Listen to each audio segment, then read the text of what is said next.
torció el camino, tú ya sabes que no puedo volver. Son cosas del destino, siempre me quiere morder. El horizonte se confunde con un negro telón. Y puede ser como decir que se acabó la función. Buenas. Pocas veces ha sido tan adecuado el saludo buenas, sin aclarar el horario en esta época del streaming o del consumo on demand, donde el consumidor, el espectador, completará si son buenos días, buenas tardes, buenas noches. Esta actividad de vida y socialismo surgió del debate que organizamos entre José Rasti y el equipo de Roxana Kramer en torno al sexo y géneros, y binarismo, espectros, que pueden ver en nuestro canal de YouTube. Cuando nos dispusimos a editar el video, voy a hablar en primera persona del plural, pero en realidad la que edita es Priscila. Cuando nos dispusimos a editar el video, notamos que las intervenciones de José, si las cortábamos, si las empalmábamos en un solo video, nos servía para un material que es el propósito de esta actividad. Nos costaba más hacer la edición, cortar los fragmentos de intervención de José y empalmarlos, montarlos todos en un video, que pedirle a José que trabajara él y preparara una charla. Para nosotros nos resulta más fácil si trabaja José que nosotros, así que le agradecemos su generosidad y su buena disposición al trabajo. Y alguien podría preguntarse por qué un grupo político como el nuestro, un grupo de militantes socialistas, un grupo en cuya portada del blog dice que publicamos notas y artículos pensando en los problemas cotidianos de la clase trabajadora, ¿por qué un grupo así se interesa por la ciencia, la epistemología, los últimos desarrollos de las investigaciones científicas? ¿En qué sentido para nosotros hacer política y hacer ciencia tienen puntos de contacto? Por empezar, hay una matriz histórica, una suerte de cosmovisión común, una fuente de ideas que portan el impulso del cambio social, que está en el origen tanto de las ciencias modernas como de la política socialista, y me estoy refiriendo a la Ilustración, al proyecto de la Ilustración. Ese amplio movimiento intelectual, plagado de debates y de personalidades geniales, a tal punto que el origen del feminismo como agenda política puede ubicarse exactamente allí, en el surgimiento del proyecto de la Ilustración. Un proyecto cuyo rival es el romanticismo, y podríamos recorrer hasta el día de hoy las diversas máscaras que adoptó y adopta esta lucha entre la razón y el irracionalismo. No lo vamos a hacer. Se encuentra allí, en el proyecto ilustrado, el sentido común de las ciencias modernas y del socialismo. Palabras como, o conceptos como, autonomía, laicismo en el sentido de laico, ¿no? De igualdad de los entendimientos, sin importar el sexo.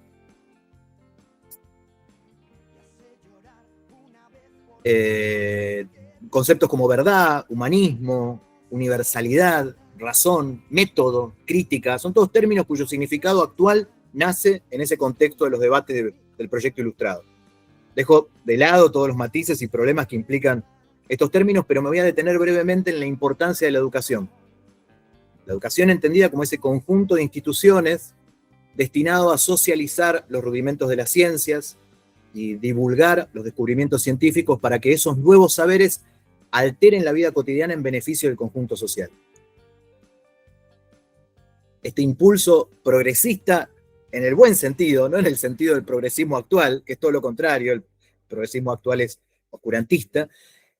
Ese impulso progresista del proyecto ilustrado, en el sentido de una confianza en que el saber, la ciencia, el debate público y la razón de los argumentos podían mejorar por sí solos progresivamente a la humanidad en su conjunto, era un impulso utópico que está en la raíz común de las ciencias actuales y del proyecto socialista. Pensemos en el Círculo de Viena, en el periodo de entreguerras, ¿no? Que tenía un programa manifiesto de cambio social a través de la ciencia y la educación de las masas. Ahí tenemos varios puntos importantes de contacto entre las ciencias y el socialismo.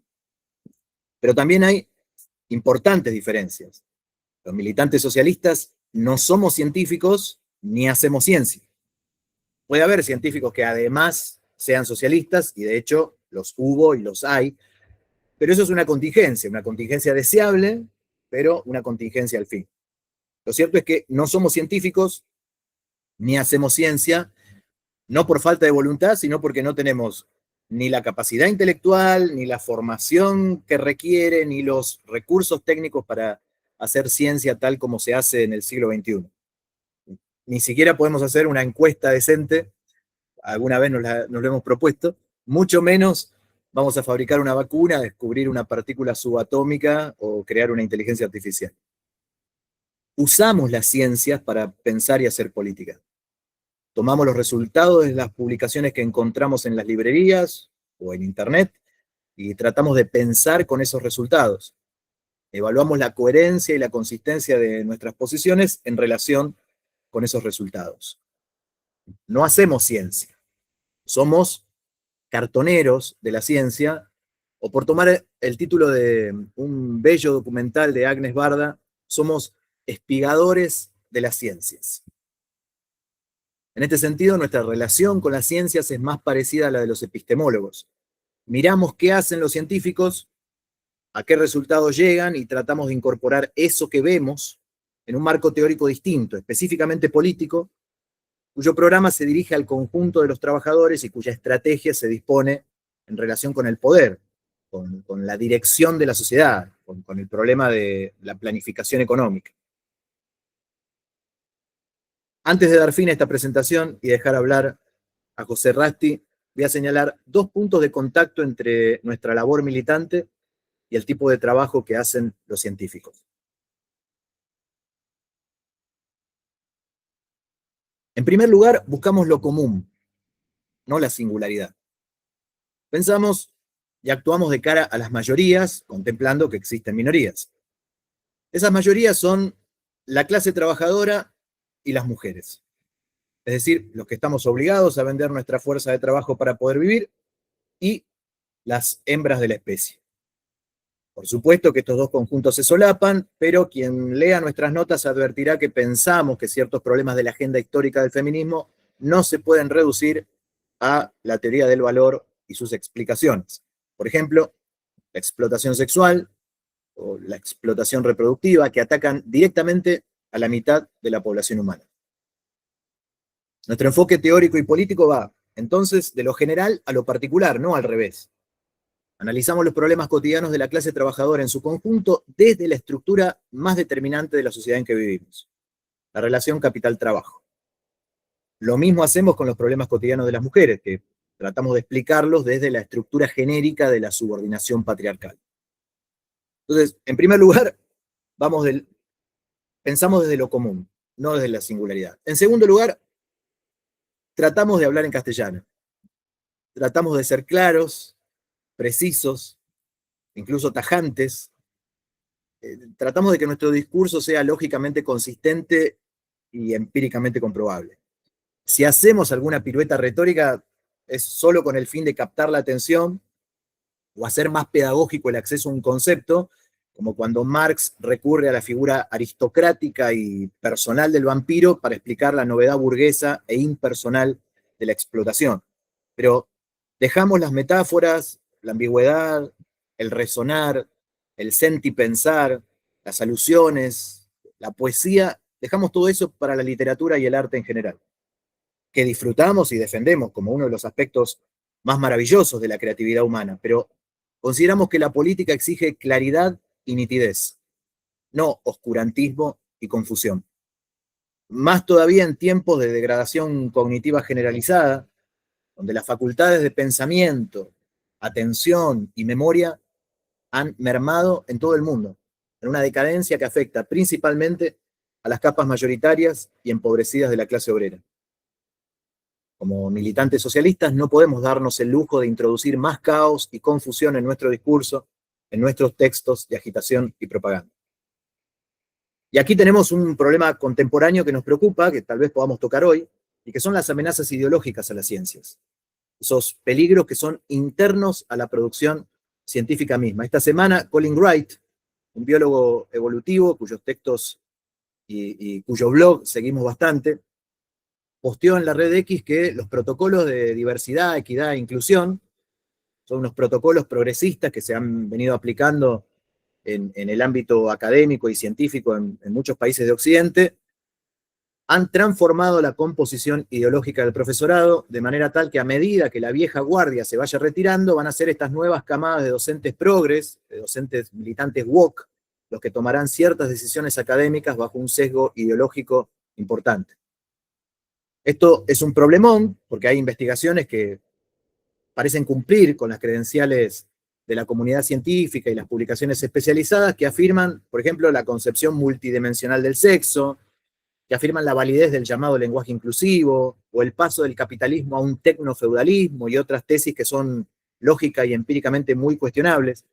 Y entonces, ¿cómo precisar en el debate con posibles interlocutores la justificación de una perspectiva que nosotros consideramos acertada en ese campo científico que se vuelve medio caótico, ¿no? Estamos en contraposición con esas otras perspectivas que consideramos que no cumplen ciertos requisitos fundamentales? Bueno, para abordar algunos de los aspectos de estos problemas, de estos quilombos, no diríamos del Río de la Plata, es que nos interesa pensar cómo pensar racionalmente. Y para eso convocamos a José Rasti, a quien ya mismo le damos la palabra. Adelante, José. Hola, muy buenas tardes o mañanas o buenos días, depende de la franja horaria, ¿verdad?, en la que nos encontremos. Bueno, yo estoy abrumado por la calidad de la presentación, ¿verdad?, que acaban de hacer Mariano y, bueno, Priscila, y también abrumado por la complejidad del tema que nos convoca aquí, que desde luego es imposible de abordar en el rato que tenemos, en los minutos que tenemos. Como máximo, pues alcanzaremos a dar unas pinceladas un poquitín, bueno, desordenadas, unos rasguños que quizá vayan dirigidos pues con afán polémico, pues a combatir alguna de las mitologías o de las ideas, yo entiendo que no muy acertadas, que con frecuencia existen respecto del tema de la ciencia. Quisiera empezar agradeciendo, como no, pues a Vida y Socialismo su invitación. Ya no es la primera vez, ellos perseveran en el error, cometen de forma contumaz el error de invitarme una y otra vez, y yo encantadísimo de acudir a esta invitación. Efectivamente, la idea de esta charla nació a partir del debate que tuvimos pues, respecto del tema del sexo, del género, etcétera. Pues quizás sepáis que es el tema en el cual yo estoy especializado, sobre el que he escrito algún libro que ha resultado ser, bueno, polémico al respecto. Y en las discusiones respecto de estas cuestiones se usa, yo entiendo que con demasiada alegría quiero decir con demasiada inconsciencia y de forma poco rigurosa, la palabra ciencia o el adjetivo científico. Y se usa, entiendo yo, en la mayor parte de las veces por su valor connotativo, por lo que de crucifijo que enseñamos a Drácula, ¿verdad?, tiene, que por su valor denotativo, de poder referirse pues, a un fenómeno pues, claro y distinto, a un tipo de práctica humana, como es la ciencia, ¿verdad?, clara y distinta, que penetra todas las sociedades, que está en mayor o en menor medida intercalada, entreverada, ¿verdad?, en todas las sociedades.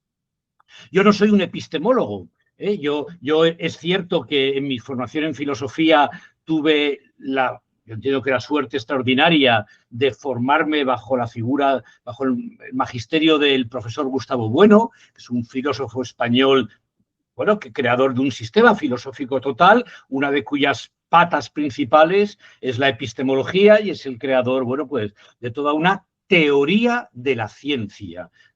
este es un sintagma que yo voy a repetir varias veces a lo largo de la charla de hoy, ¿verdad? De una teoría de la ciencia que intenta de alguna forma, pues, desentrañar qué estructuras lógicas, epistemológicas, qué fundamentos tiene lo que con frecuencia en la sociedad actual se define exclusivamente desde criterios sociológicos.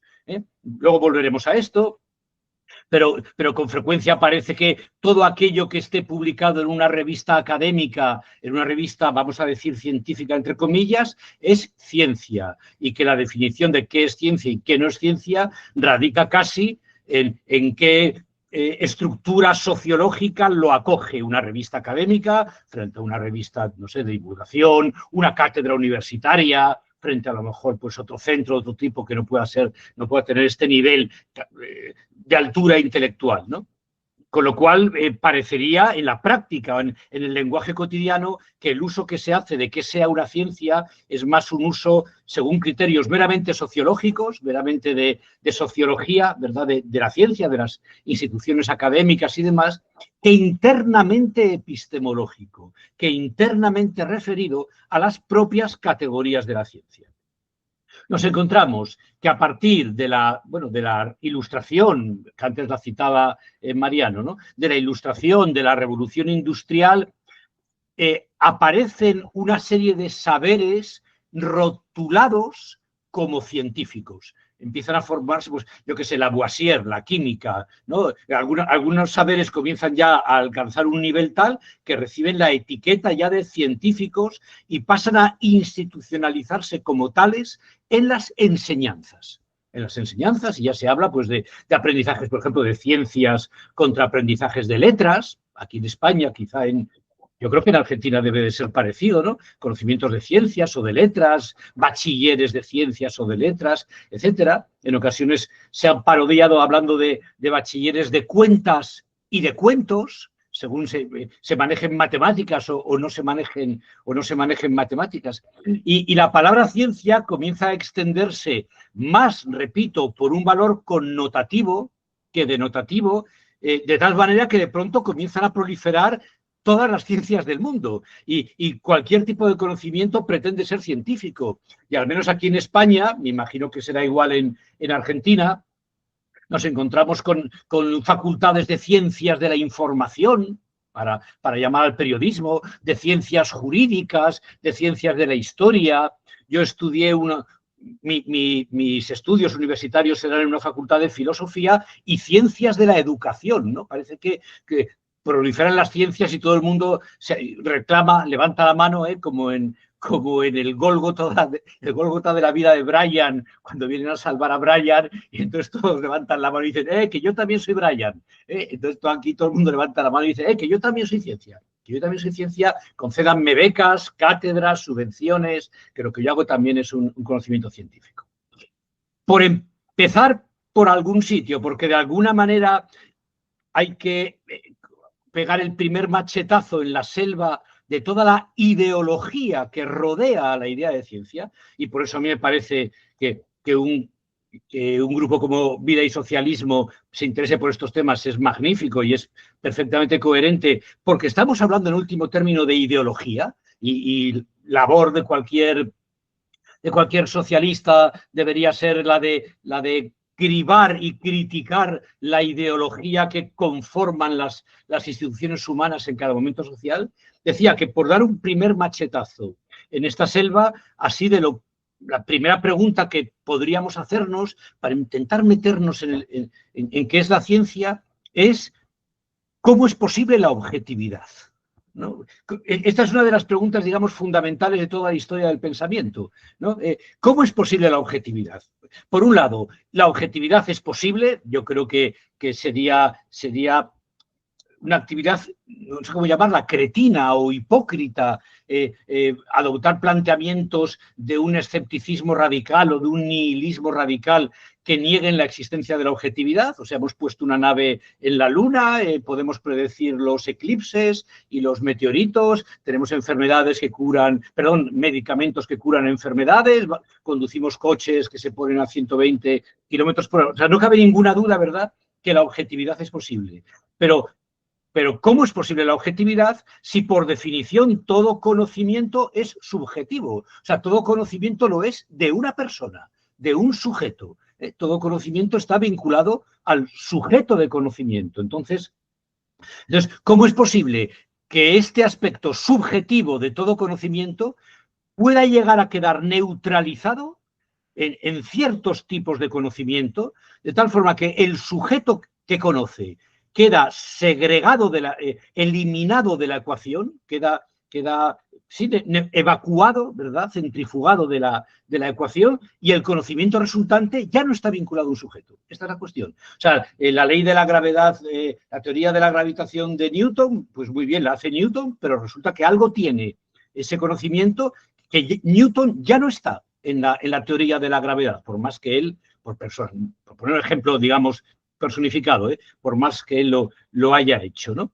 Y también, pues, de entrada, pues nos parecerían casi simplistas y meramente subjetivistas, pues estas posturas que afirman que la objetividad no es más que subjetividad compartida.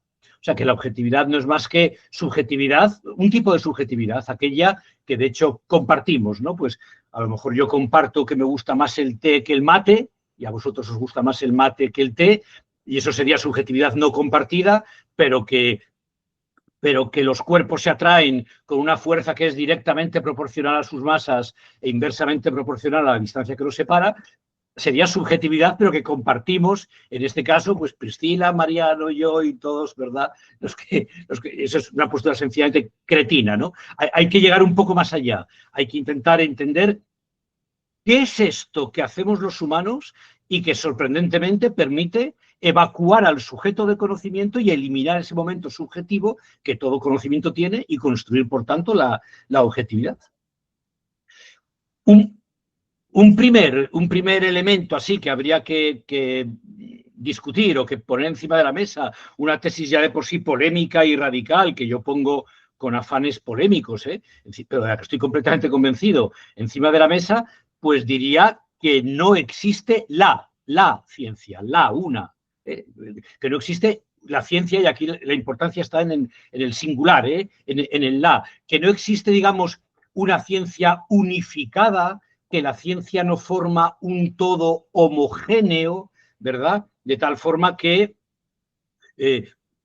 claro, todos los intentos que ha habido de crear ciencias unificadas o de defender la existencia de la ciencia, siempre terminan recabando en que la ciencia es un tipo de método.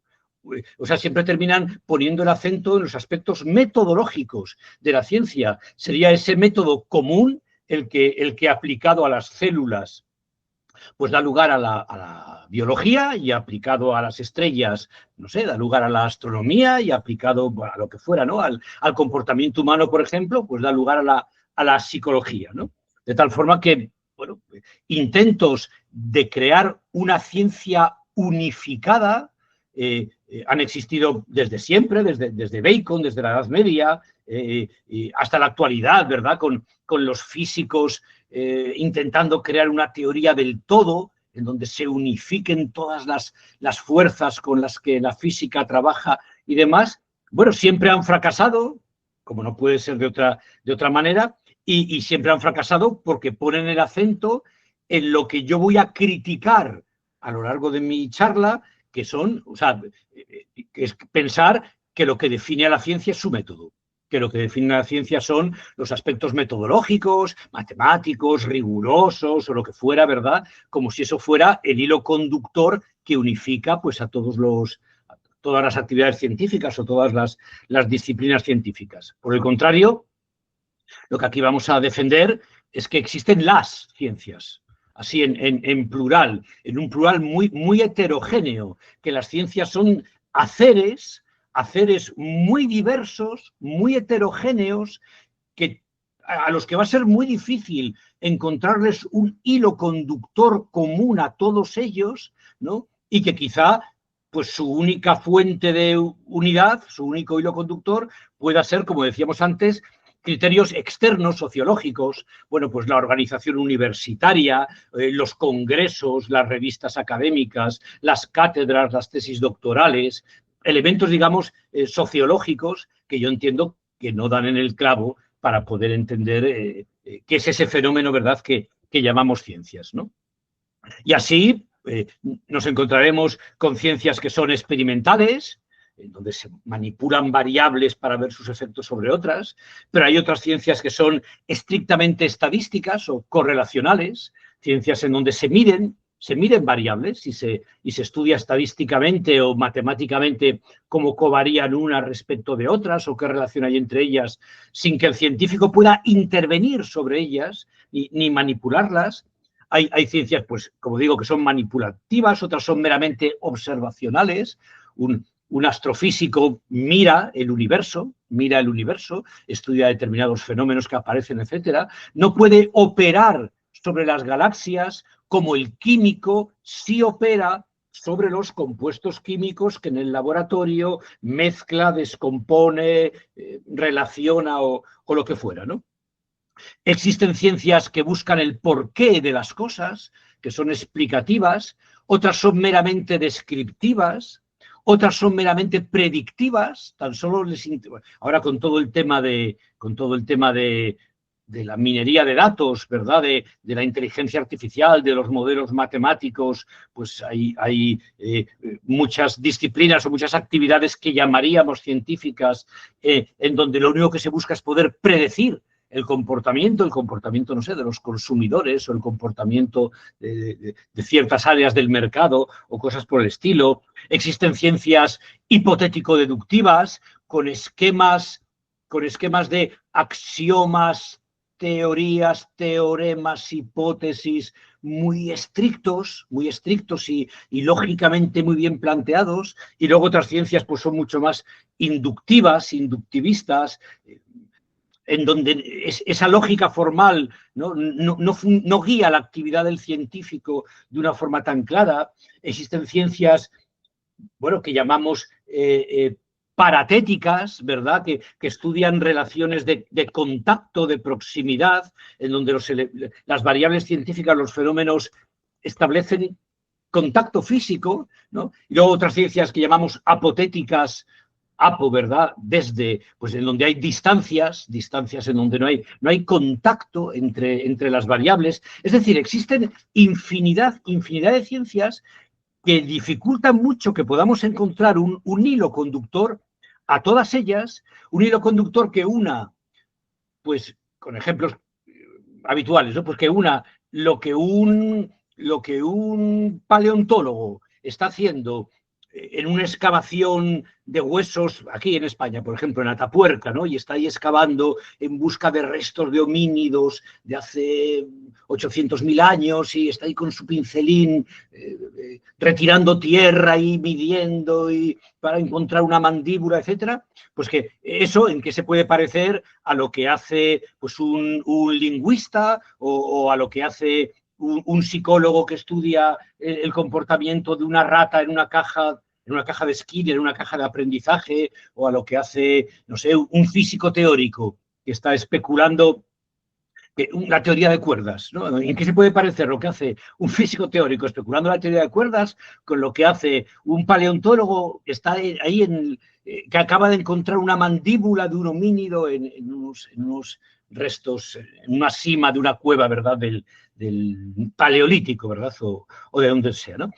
Y que a su vez ese hilo conductor corte y no permita incluir en la categoría de ciencia pues a un pescador que procede con rigor, a un marinero que se orienta por las estrellas, un marinero que con su brújula y su sextante va navegando y se orienta mirando al cielo con toda la precisión del mundo, a un cocinero, a un detective que investiga un asesinato, ¿no?, que también procede con rigor, incluso en ocasiones, en el caso del marinero, del cocinero, incluso con matemáticas, con medidas, con pesos, ¿verdad?, y cosas por el estilo.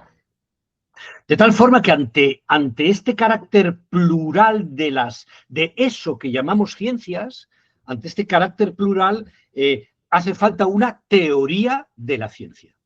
Hace falta una teoría de qué es la ciencia, teoría en el sentido de clasificación de variantes, de posibilidades, de cosas por el estilo. Una teoría de la ciencia que vaya más allá, por supuesto, de visiones simplistas, que son las que acostumbramos a encontrarnos en los debates, ¿no? Visiones simplistas que dijeran pues que el mundo ya está ahí y entonces yo lo puedo describir de forma rigurosa y eso es hacer ciencia.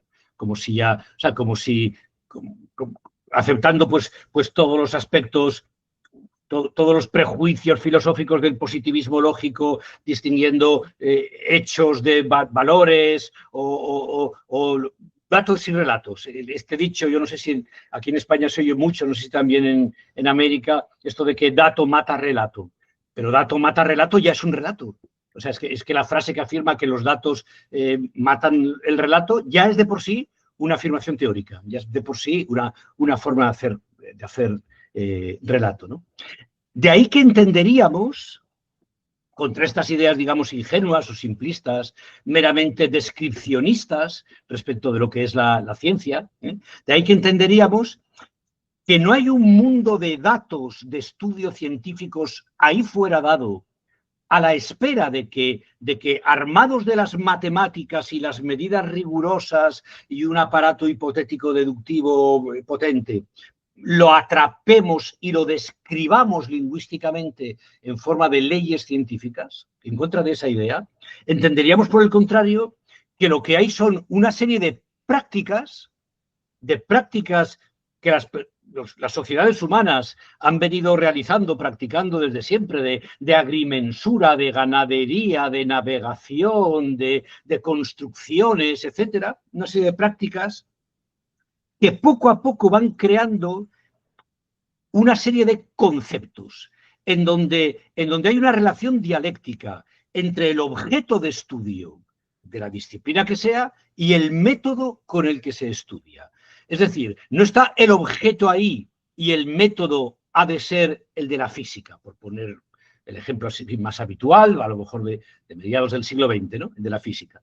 Sino que, por el contrario, objeto de estudio y método de estudio se construyen mutuamente en las prácticas de la química, pues en las prácticas de mezclas de materiales, de cocina, de construcción, etcétera, hasta que finalmente la química se cierra sobre ella misma, pues con la tabla, por ejemplo, de los elementos periódicos, de Mendeleev, etcétera, ¿no? Y la química se cierra sobre ella misma y entonces ya constituye una disciplina en donde el sujeto de conocimiento ha quedado neutralizado. Esto es 1000 veces más complicado de lo que yo lo estoy explicando, e incluso 1000 veces más complicado de lo que yo sería capaz de explicarlo o capaz de entender. Yo tuve 3 años de epistemología en mi formación en la carrera de filosofía y estoy aquí presentando un resumen que merecería que me dieran de gorrazos, si mis profesores me vieran hacerlo, ¿no?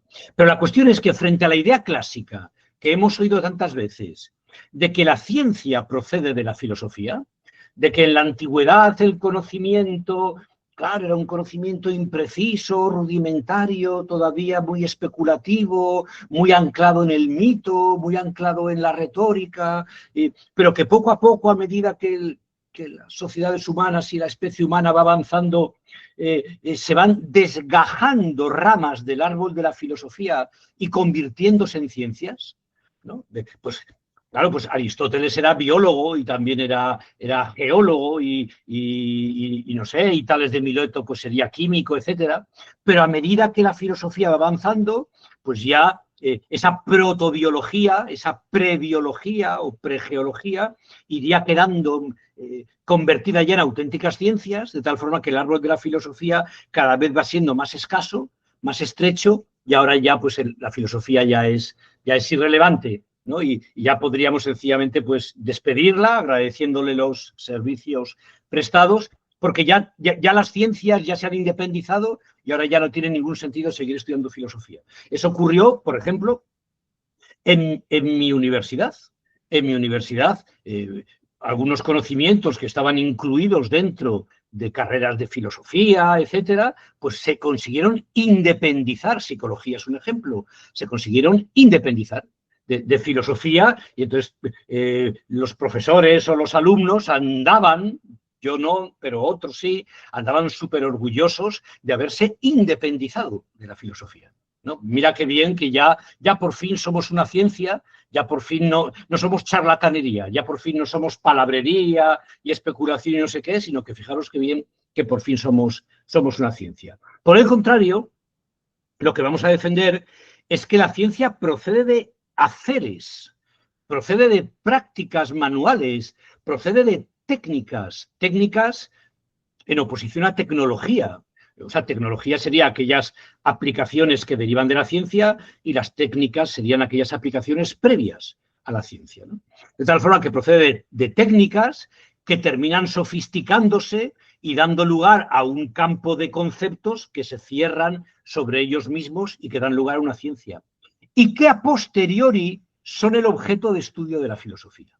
Es decir, la filosofía no sería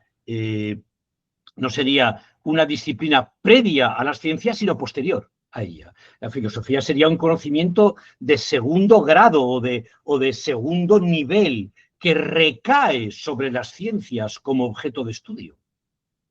Teniendo en cuenta, y eso también es importante, que no pueden existir ciencia, o sea, que no existen ciencias de ciencias. O sea, que de discutir qué es la ciencia no es una discusión científica, ¿no? O sea, el biólogo trabaja sobre las células y el astrónomo sobre los planetas o los astros, ¿no? El psicólogo sobre la conducta, si es que la psicología fue una ciencia, ¿eh? Pero a su vez el que estudia las ciencias no es un científico, sino que es un epistemólogo o es un filósofo. O sea, la pregunta acerca de qué es la ciencia no es una pregunta científica y no es el biólogo la persona adecuada para contestarlo, ni el químico, ni el físico, ni el geólogo, ¿no?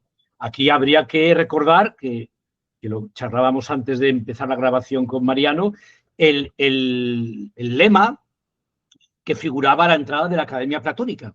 Nadie entre aquí sin saber geometría. Esta es la cuestión, ¿no? Claro, en aquella época la geometría era prácticamente la única ciencia que había conseguido cerrar sus términos, que había conseguido, digamos, formar una unidad conceptual. Bueno, pues Euclides, ¿verdad? Los principios, los axiomas de Euclides y demás. Y entonces, bueno, para saber filosofía, lo primero, tú aprendes ciencias. Y cuando ya sepas ciencias, venimos aquí y discutimos, ¿verdad?, acerca de la filosofía.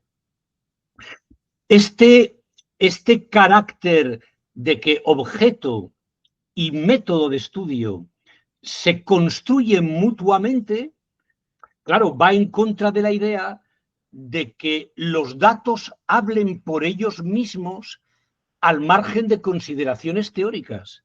Va en contra de la idea que antes ya comentábamos de que dato mata relato, porque señala que eso ya de por sí es un relato, ¿no? Es decir, demuéstrame con datos que el dato mata al relato. Eso es ya un intento paradójico, ¿verdad?, de referirse a esto, ¿no? Y es un asunto que se ve muy claramente, pues, en muchas discusiones científicas. Yo, claro, voy a poner siempre ejemplos del campo que más conozco, que es el campo de la psicología y concretamente en el campo de la psicoterapia. En el campo de la psicoterapia, pues hay muchas discusiones acerca de si la psicoterapia es una ciencia, vamos, una tecnología o es una técnica, si la psicología es una ciencia o no lo es, etcétera, ¿verdad? Y entonces, cabría preguntarse o cabría discutir, ¿no? ¿Qué está ocurriendo en la psicoterapia? Imaginad que yo voy al psicólogo de la orientación que sea, al psicólogo contextual o psicoanalista o cognitivo-conductual, el que fuera, ¿no? Y ahí pues yo estoy charlando durante una hora con mi terapeuta y bueno, estamos llevando a cabo una terapia, ¿no? Intentar estudiar científicamente eso que está ahí ocurriendo requiere que previamente construyamos el objeto de estudio que vamos a estudiar. Porque ahí están pasando muchas cosas. Ahí hay dos animales que están tensando y destensando músculos. las cuerdas vocales, etcétera.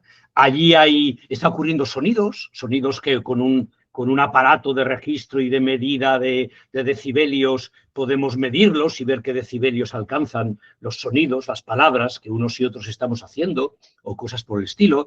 Ahí hay una persona contando sus malestares, sus problemas psíquicos, sus problemas emocionales, lo que sea, la ansiedad, la depresión, bueno, el problema que sea. Allí están ocurriendo muchas cosas. Y el hecho que en psicoterapia despreciemos absolutamente, por ejemplo, el carácter muscular de la psicoterapia, que la mandíbula, los músculos así de la mandíbula se tensen y se destensen, o las cuerdas vocales vibren o no vibren, lo despreciemos, es irrelevante, ¿no?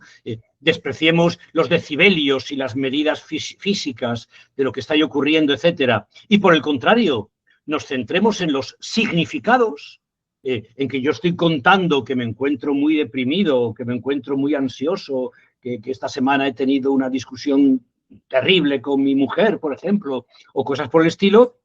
Eso ya es una decisión teórica. Es decir, considerar que algo es un dato ya es una decisión teórica. Los datos no son datos por sí mismos. Los datos no son datos únicamente por ellos, ¿no? De tal manera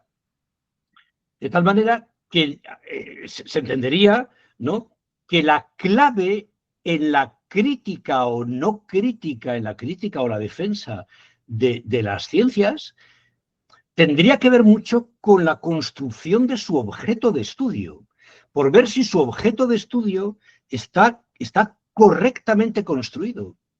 Y aquí, de nuevo, permítanseme poner ejemplos de la psicología, ¿verdad?, que es donde yo me encuentro más cómodo, ¿no? Es decir, por ejemplo, en Europa y seguro que también en América, ¿verdad?, el psicoanálisis freudiano es objeto de críticas fortísimas y de críticas demoledoras y objeto ya de cancelación, ¿no?, por motivos metodológicos. Es que Freud no utilizó un método científico, es que Freud no evaluaba mediante parámetros cuantificables intersubjetivos, ¿no?, el estado de las personas, de sus casos, o cómo evolucionaban después, no hacía un seguimiento. Es que las teorías freudianas... Y ese no es el problema del psicoanálisis. El psicoanálisis, que desde luego tiene un millón de problemas, y yo sería extraordinariamente crítico con Freud y con su práctica y en general la práctica del psicoanálisis, no tiene tanto que ver porque metodológicamente no se ajuste al proceder de la física, porque es que la psicología no tiene que ajustarse al proceder de la física, igual que la lingüística no tiene que ajustarse al proceder de la geología, ¿no?, sino que, por el contrario, el problema que tiene el psicoanálisis es en una errónea, entiendo yo, construcción del objeto de estudio. Bueno, a través de una serie de construcciones meramente ideológicas, completamente desvinculadas de sus técnicas de estudio, de su proceder metodológico, o sea, de una materia desvinculada de su forma, si se quisiera decir así, que no es fácil, o vamos, que sería discutible, ¿no? Pues eso, yo no sé, del inconsciente o de la interpretación de los sueños que José el Sevillano tenía sobre Marx y cosas por el estilo, ¿no? La psicología estudia la conducta, pero qué sea la conducta no es una pregunta que vayamos a resolver haciendo un experimento. O sea, qué sea la conducta es una pregunta filosófica, o sea, acerca de la naturaleza de la psicología como ciencia, y entonces no se contestará igual antes o después de Darwin, o no se contestará igual en una sociedad neoliberal que en una sociedad socialista, no se contestará igual en la Edad Media que en la Edad Moderna, etcétera, ¿no?, acerca de qué sea el entendimiento de lo que es la conducta, que se irá construyendo con el método para dar lugar a una disciplina que llamaremos psicología y que es una ciencia. No hay ni idea. Sí, bueno, sí. A mí, cuando a veces me critican, me dicen, es que eso que tú dices no es científico. eso que tú dices no es una ciencia. Digo yo, sí es una ciencia, es la psicología. Claro, o sea, cuando se me dice eso que tú dices no es científico, en verdad se me está diciendo eso que tú dices no es físico. No es físico, no es propio de la física, o no es propio en la actualidad de las neurociencias, ¿eh? Sabéis que en cada época histórica ha habido una ciencia que se ha convertido un poco en el patrón de todas las demás ciencias, ¿eh? Pues en buena parte del siglo XX, en toda la parte central del siglo XX, ha sido la física la que se convirtió, digamos, en el patrón al cual deberían ajustarse todas las ciencias, y ya desde finales del siglo XX y en la actualidad son las llamadas neurociencias las que se convierten un poco en el patrón al cual deberán ajustarse todas las demás disciplinas científicas. El mero hecho de la mera etiqueta de neurociencia ya es pura ideología, porque nadie habla de las dermociencias, ni de las hepatociencias, ni de las cardiociencias. Esta es la cuestión. O sea, el mero hecho de que exista la cardiología, la dermatología, la otorrinolaringología, no sé qué más ejemplos poner, ¿verdad? Y luego la neurología se haya convertido en neurociencias, implica este carácter, si me permitís la metáfora, imperialista de la neurología respecto de otros campos del conocimiento, que son invadidos imperialistamente por neuroimágenes, por tomografías axiales, por imágenes cerebrales, etcétera, en donde permanentemente se confunde el cómo con el por qué. Pero de eso volveré un poquitín más tarde. Finalmente, en esta primera parte, porque luego hay un apéndice final que también tengo interés en contároslo. Finalmente digo, se ha intentado presentar aquí una visión materialista de lo que son las ciencias, una visión no sociologista, sino epistemológica, si se quiere, ¿verdad? Gustavo Bueno preferiría siempre hablar de noseológica, de noseos, como teoría también del conocimiento, pero bueno, vale a estos efectos epistemología.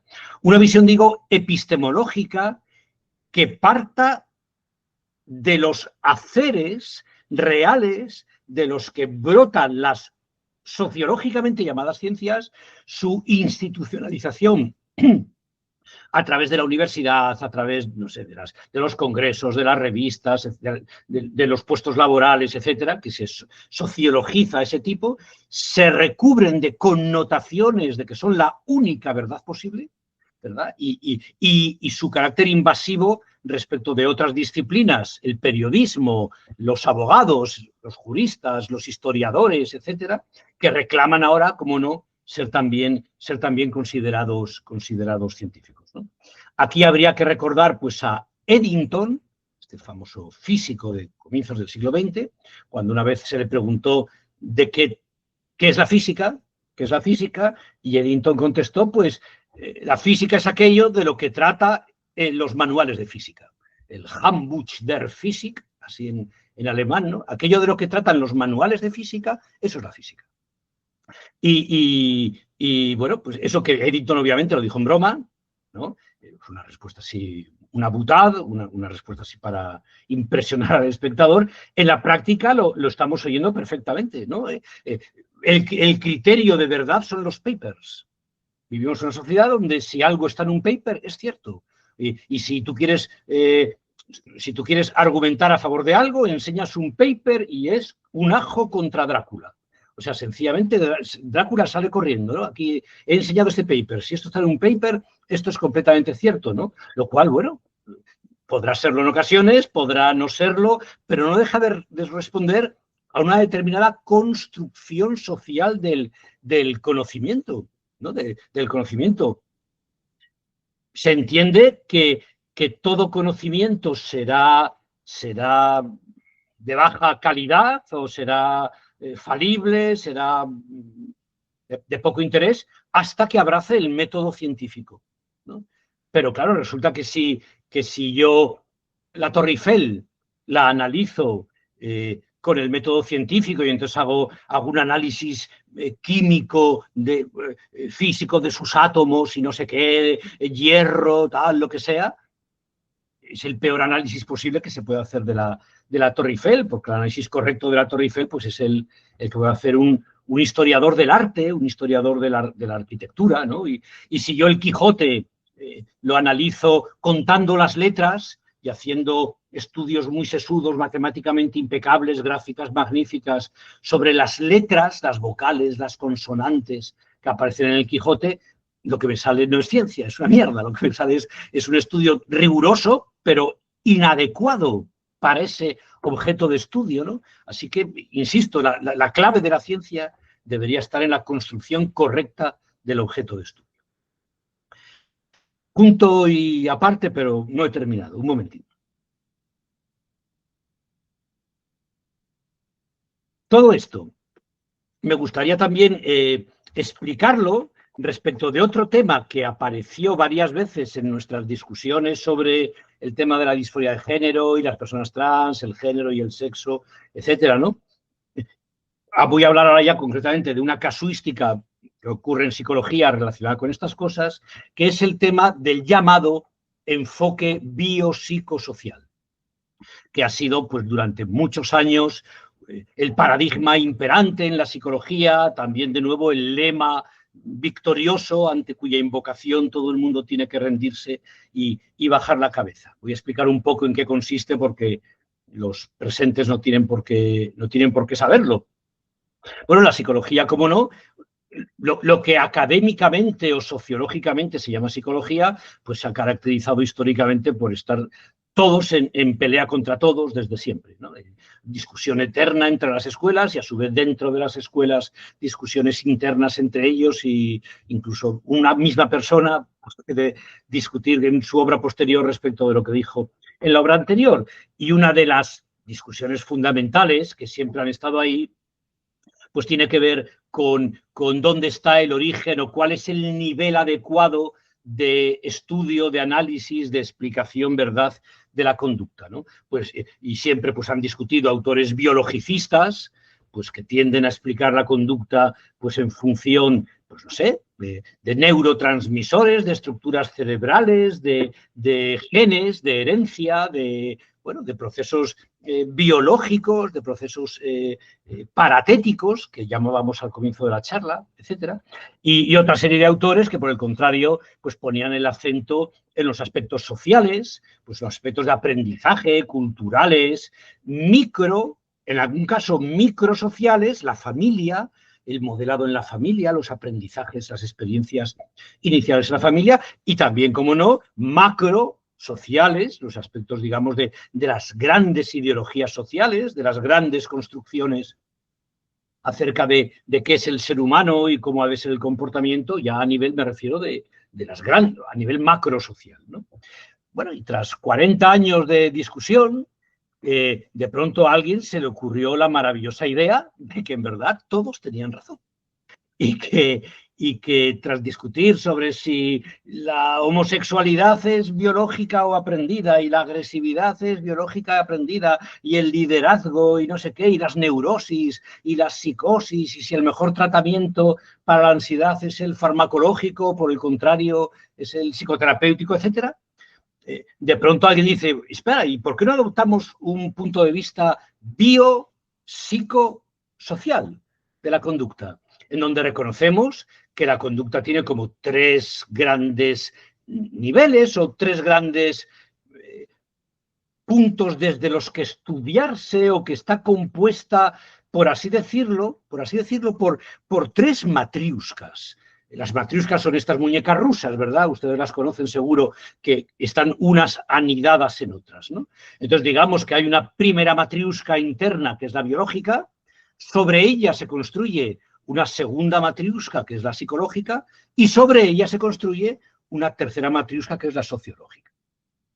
Yo tengo para mí, esto claro, no tengo pruebas de lo que voy a decir ahora, que, en último término, el motivo de la aparición del enfoque biopsicosocial, que triunfa espectacularmente, que se extiende, que se convierte en el estándar unánime, que los organismos oficiales sancionan ya como si fuera indiscutible, como si fuera palabra de Dios, digo, es sencillamente porque la universidad llega a un momento en donde ya no le interesa discutir entre sí. Yo conocí la época, hace 40 años, en donde los congresos universitarios eran momentos de arranque, cada charla, cada mesa redonda de discusiones que en ocasiones se prolongaban hasta la madrugada, en la cena, en las copas de después de la cena, etcétera, y las discusiones se prolongaban y todos disfrutábamos muchísimo de aquello. Pero poco a poco, al menos en la Universidad Española, y estoy seguro que no somos en ese sentido diferentes a las demás, poco a poco la gente se da cuenta de que, bueno, de que este profesor con el que estoy discutiendo va a estar en mi tribunal de cátedra dentro de 10 años. O yo quiero publicar un artículo en la revista que dirige este otro profesor de aquí. O alguien quiere colocar un becario, ¿verdad?, bajo mi responsabilidad en mi cátedra de no sé qué y tal, ¿no? Con lo cual, de pronto, y es que yo esto lo viví con mucha claridad, las discusiones en la universidad comienzan a languidecer. Y bueno, sí, bueno, claro, yo entiendo tu punto de vista, bueno, sí, tal. Las mesas redondas se convierten en paneles de expertos, donde hay intervenciones muy prefijadas, 20 minutos cada uno, pero luego no hay discusión entre ellos. O sea, se va perdiendo el debate, por así decirlo, ¿no? Y en el fondo todos encantados, porque luego vamos a cenar todos juntos y nos llevamos de maravilla y no hay ningún mal rollo, ninguna mala onda, creo que dicen en Argentina, mala onda, en España sería mal rollo, ¿no? No hay ningún mal rollo y todo, digamos, funciona bien, ¿no? Este enfoque biopsicosocial, que como digo, triunfa espectacularmente, es un consenso más sociológico que real y es una auténtica basura conceptual, una auténtica chapuza conceptual, porque presupone que los aspectos bio, psico y social están meramente yuxtapuestos. Entonces yo puedo estudiar, yo qué sé, la agresividad, el liderazgo, las neurosis, el tema que sea, lo puedo estudiar desde aspectos biológicos, muy bien, y desde aspectos sociológicos, muy bien, sin darse cuenta de que son incompatibles, de que uno se pega con el otro, ¿verdad? De que no se trata de que sean dos niveles que están yuxtapuestos, es que se repelen, no pueden yuxtaponerse, se repelen, porque, por ejemplo, uno de ellos está practicando una visión final de la causa, en términos aristotélicos, una visión de la causa final de su objeto de estudio, mientras que otro está practicando la visión de la causa material, ¿verdad?, de ese objeto de estudio. O sea, imagínense que se está discutiendo, no sé, imagínense que se está discutiendo el motivo por el que las pinturas de Zurbarán, un pintor español, tal, pues son oscuras. Zurbarán, ¿verdad? Pues un pintor así de la contrarreforma española, sus cuadros son famosos pues por el tenebrismo, los monjes capuchinos, ¿verdad? Estos cuadros tenebristas así y demás, ¿no? Y es decir, la explicación de que Zurbarán pintaba así, no tengo ni idea, por influencia de Caravaggio, me lo estoy inventando, a lo mejor estoy diciendo una barbaridad, por influencia de Caravaggio, o de que Zurbarán pintaba así por influencia de la contrarreforma oscurantista, católica o lo que fuera, es incompatible con la explicación de que los cuadros de Zurbarán son oscuros porque en la paleta había tizne de carbón y al aplicar el pincel sobre la tela, los cuadros quedan negros. ¿No? Ya, claro, pero es que uno está explicando el porqué y el otro está explicando el cómo. Y estas cosas se confunden permanentemente, ¿no? Por otro lado, distinguir psico y social, no sé qué sentido puede tener si no es ya un compromiso con psicologías internalistas o mentalistas, porque para otras psicologías, como la que yo practico, lo psicológico es social. O sea, todo lo psicológico, la naturaleza de lo psicológico es social. Y, por tanto, distinguir psico y social no tiene sentido. Finalmente, habría que ver que detrás del enfoque biopsicosocial, que oímos permanentemente, aunque es cierto que ya está en retroceso, ya han aparecido libros importantes que se lo cuestionan y ya han aparecido nuevas alternativas, que también tendrán su ciclo vital, faltaría más. Detrás de este, digo, enfoque biopsicosocial, subyace una idea continuista de la realidad. Una idea, de nuevo, que apunta a esta ciencia única, a la que yo me refería al comienzo de la charla, como si la realidad fuera un conjunto de matriuscas, un conjunto de muñecas rusas, de tal forma que tenemos los átomos, sobre los átomos se construyen las moléculas, sobre las moléculas pues se construye, no sé, las células, sobre las células se construyen los tejidos, sobre los tejidos los órganos, sobre los órganos el organismo, sobre el organismo el grupo, sobre el grupo la sociedad, sobre la sociedad el imperio, por poner un ejemplo, ¿no? De tal forma que había una continuidad entre el átomo de carbono y el imperio romano. Hay una continuidad entre los dos, y es decir, se puede ir progresando, se puede ir saltando de una matriusca a la siguiente, a la siguiente, a la siguiente, y vamos llegando, ¿verdad?, partiendo del átomo, al imperio romano. Y no es verdad, claro, no es verdad. Por el contrario, desde un punto de vista materialista, se defendería un discontinuismo ontológico, un discontinuismo de la realidad, en donde la realidad no es este proceso continuo y en donde lo importante no es solo el análisis sería bajar un peldaño, ¿verdad? En esta construcción de matriuscas, ¿no? Pues para estudiar la molécula, estudiar el átomo, para estudiar el tejido, estudiar la célula, para estudiar el organismo, estudiar el órgano, etcétera. En donde la clave, digamos, no está en el análisis, sino que está en el análisis y la síntesis, en el viaje de ida y vuelta, ¿verdad? En el regreso del todo a la parte y el progreso de la parte al todo, ¿no? Por el contrario, como digo, los conocimientos científicos no forman todos ellos entre sí, se acoplan formando un esquema unitario y continuista en donde quepa una ciencia total que explique por igual los vínculos, ¿verdad?, de los átomos de carbono como el Imperio Romano, no sería posible, sino que por el contrario, los conocimientos procedentes de haceres y demás forman realidades discontinuas, pisos desordenados, ¿verdad?, que se encuentran por ahí. Y esto, y ya termino, en un minuto termino, y esto sería justamente la vacuna contra... No hay apuro, José, ¿eh? No hay nada. Urgencia, ¿eh? Dale tranquilo, que acá queremos sacarte todo el jugo posible.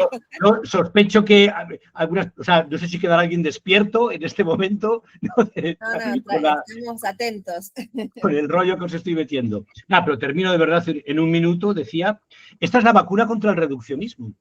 Es decir, existe la idea de que la tarea científica es ante todo una tarea de análisis, una tarea de descomposición.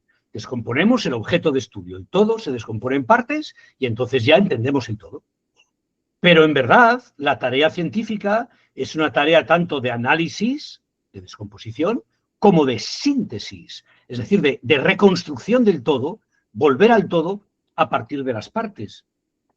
Esto sería, por ejemplo, una crítica, yo entiendo que definitiva, a las neurociencias cuando pretenden explicar la conducta. Porque las neurociencias son excelentes disciplinas para ir del todo a la parte, para ir de la conducta a la neurona, pero son pésimas yendo de la parte al todo, progresando, de la parte al todo, yendo de la neurona al cerebro. Es decir, las neurociencias son excelentes para que cuando yo, pues no sé, estoy teniendo un ataque de pánico, imagínense, ¿no? Yo estoy teniendo un ataque de pánico y en ese momento se me hace una neuroimagen, contemplen efectivamente cómo aquí se encuentra en este momento superactivada, lo que sea, la amígdala del hipotálamo, no sé qué, tal lóbulo, no sé qué, se está consumiendo más oxígeno aquí, vean, etcétera, muy bien, ¿no? O sea, son magníficas para ir del todo a la parte. Pero el caso es que cuando yo le enseño a un neurocientífico una neuroimagen sin decirle de dónde procede, no sabe si el individuo está sufriendo un ataque de pánico o le acaban de comunicar una noticia pésima o está corriendo a toda velocidad, ¿no? Por ejemplo, ¿no? Es decir, son incapaces de reconstruir el todo a partir de las partes. O dicho de otra manera, para un neurocientífico, yo me paso clases hablando de este tema, y es uno de los que más me gustan. Para un neurocientífico, lo que hace el ladrón que huye y el policía que le persigue es lo mismo. Y sus imágenes cerebrales son iguales. Pero, sin embargo, estaremos todos de acuerdo que lo que hace el ladrón que huye y el policía que le persigue, corriendo los dos por la calle, ¿verdad?, es completamente diferente. Con lo cual, para criticar la posibilidad de este biopsicosocio donde parecería que todo termina convergiendo a lo bio, porque claro, las matriuscas se llaman entre ellas de la mayor a la menor, siempre. O sea, es la mayor la que se descompone en la menor, con lo cual también en ocasiones el enfoque biopsicosocial se ha llamado el enfoque biológico, porque al final todo termina pretendiendo triturarse en sus elementos neuronales o en sus elementos, ¿verdad?, biológicos, ¿no? Pero digo, para criticar este enfoque habría que entender el significado que tiene la conducta, que no está en la neurona. Y habría que no dejarse deslumbrar por los fuegos de artificio de las neurociencias y por las imágenes cerebrales, que verdaderamente son fascinantes y suponen avances tecnológicos espectaculares y que los alumnos quedan impresionados cuando las ven o cuando sus profesores les cuentan que sí, que la agresividad es biológica, porque fíjense ustedes aquí lo que ocurre en el cerebro, etcétera, en donde permanentemente se está confundindo, digo, el cómo con el por qué, y exigir al neurocientífico, igual que es capaz de ir del todo a la parte, es decir, de la conducta a la neurona, sea capaz de ir de la neurona a la conducta, ¿no? Y ante la imagen de un cerebro, sepa si es el ladrón que huye o el policía que le persigue. Y no lo sabe, claro. No lo puede saber, ¿no? Porque esa es la trampa de todo reduccionismo. Y bueno, llevo casi una hora hablando. Nada, esto es un poquitín lo que les quería comentar. Yo entiendo que este es un tema, insisto, de una complejidad espectacular. La obra de Gustavo Bueno, la teoría del cierre categorial, ocupa tomos y tomos y tomos, donde va desmenuzando y triturando cada una de las ciencias, etcétera. No parte de grandes principios axiomáticos, así a priori, que luego... O sea, no adapta el zapato al pie, no adapta el pie al zapato, sino el zapato al pie. Y yo aquí me he limitado pues a soltar 4 brochazos, quizá algunos de los que más relevancia tienen con la psicología y demás. Y nada, pues oye, quedo a la escucha de vuestras preguntas y tal, que seguro que aprenderemos, o sea, que yo aprenderé de vosotros mucho y no sé qué os ha podido parecer esto, ¿eh? Bueno, muchísimas gracias, José, por la exposición y el trabajo de preparación. ¿Cómo están? ¿Me escuchan? Hola, ¿qué hay? Sí. Perfecto. No, yo tengo 2 preguntas que igual, una por ahí es más personal, no es necesario que se responda, pero bueno, como tampoco nadie hablaba, comienzo. Una tiene que ver un poco con mi formación. Yo soy antropóloga bióloga y tengo una maestría en ciencia de datos, y en mi maestría y en otras formaciones que he hecho en ciencia de datos, es interminable la discusión con docentes sobre que la ciencia de datos viene a como cubrir este bache de que el dato es construido en algún punto, que es lo que yo estudié en la facultad. Entonces ellos vienen a decir, bueno, es la primer ciencia. Acá en Argentina incluso hace unos años se abrió la carrera de grado en ciencia de datos también, y entiendo que en el mundo también es como una formación que está avanzando mucho. Entonces se propone o se plantean los docentes y las cátedras como la primer ciencia que viene a derribar esto de que el dato es construido. Entonces, como yo lo que veo es que como que hemos pasado o al menos yo he pasado de una formación donde el dato es completamente construido y todo es teoría, a ahora la ciencia de datos metiéndose, como es mi caso también, que yo la uso como una herramienta para aplicarla en mi campo de trabajo, que es la epidemiología, como que va, digamos, apareciendo la ciencia de datos en un montón de disciplinas, entonces como que estamos viendo como lo opuesto, ¿no? Y dejando un poco de lado esto que estás planteando también como discusión, pero me parece como que lo próximo que vamos a tener que volver a discutir ya no es tanto ese relativismo donde todo es construido, sino ahora cómo discutir que, digamos, porque es difícil también discutir con ingenieros y con, con ese tipo de profesiones donde traen 1000 ejemplos para explicarte cómo la ciencia de datos reconstruye la realidad en un 99.9% de forma tal que con los métodos nuevos y la capacidad computacional que tenemos hoy en día permite descubrir la realidad que hay detrás, ¿no? De esos datos y encontrar la respuesta. Incluso, por ejemplo, en medicina es muy próspero para todo lo que es experimental.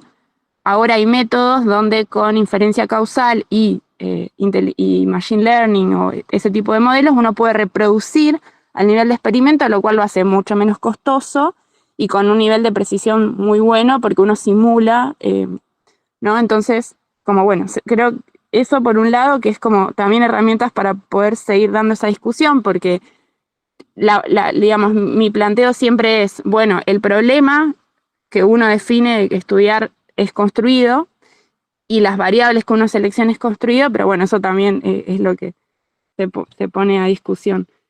Y por otro lado, otra duda que tenía tiene que ver con la utilidad del concepto que alguna vez estudié de programas de investigación para algunas ramas, en particular de lo que yo conozco más que nada de la biología.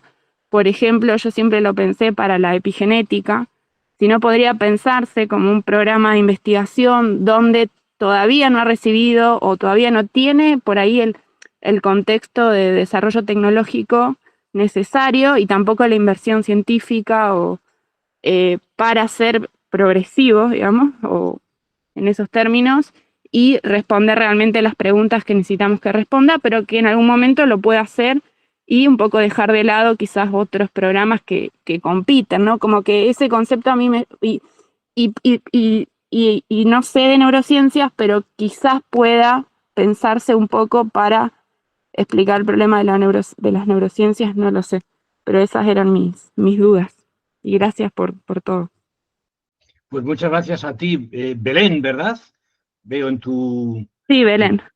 Belén, sí.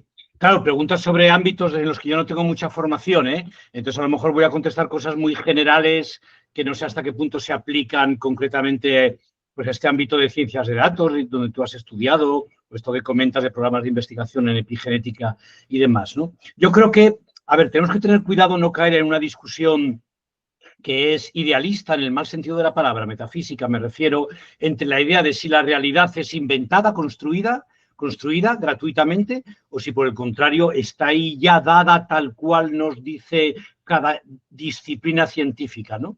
Porque, bueno, eso es una discusión yo creo que irreal. Que sea construida no quiere decir que podamos construir cualquier cosa, ¿no? No quiere decir que sea arbitraria. Esta es la diferencia entre algo arbitrario y algo convencional. A ver, arbitrarios son los colores de las camisetas de los equipos de fútbol. El color de la camiseta del Barcelona o del Real Madrid, ¿verdad? Eso es arbitrario. Pues son así, podrían ser exactamente los contrarios o intercambiarse. Es completamente gratuito, ¿no? Convencional, por el contrario, pues es que la jubilación sea a los 65 años, al menos en España, ¿no? Es decir, no es un dato natural, pero tampoco podríamos poner la jubilación a los 8 años de edad o a los 6.000 años de edad, ¿no? O sea, que algo sea construido no quiere decir que se construya de forma idealista en el vacío, sino que, de nuevo, esta es una cuestión ya ontológica, esto es una pelea, una dialéctica entre unas bases ontológicas que están dadas en el mundo y la actividad de conocer los actos, los hechos de conocimiento, las ciencias, si se quiere, que desarrollan las personas, ¿no? A ver, yo creo que no hay... La ciencia de datos, yo lo poco que sé. Yo tengo una hija que trabaja en ciencia de datos, ¿no? Y se dedica a estas cosas, ¿no? Y bueno, me parece clarísimo que lo que miden son, como ponía yo en el ejemplo de la psicoterapia, ¿no? Que ahí están ocurriendo movimientos musculares y cambios de sonido, y también yo estoy hablando de mi ansiedad. Lo que hay, elegir la ansiedad y no los movimientos musculares o los decibelios, es una decisión teórica, y eso en el campo que yo conozco por encima, insisto, a lo mejor meto la pata, de la ciencia de datos, es de nuevo elegir ciertos datos, pero no otros. Entonces, elegimos medir ciertas cosas, atendemos a esto, pero no atendemos a los demás, a lo demás, ¿no? Por otro lado, la ciencia de datos, los análisis estadísticos y demás, cuando se habla, que tú lo citaste, de inferencias causales y tal, bueno, habría que ver qué tipo de causalidad se está ahí manejando y tal, ¿no? Fundamentalmente, insisto, a lo mejor meto la pata, Belén, tú me lo dices, pero fundamentalmente las disciplinas, la ciencia de datos es una actividad predictiva, descriptiva, etcétera, no es experimental, claro, no maneja, no mueve voluntariamente sus variables de estudio para ver su efecto sobre terceras variables y demás, ¿no?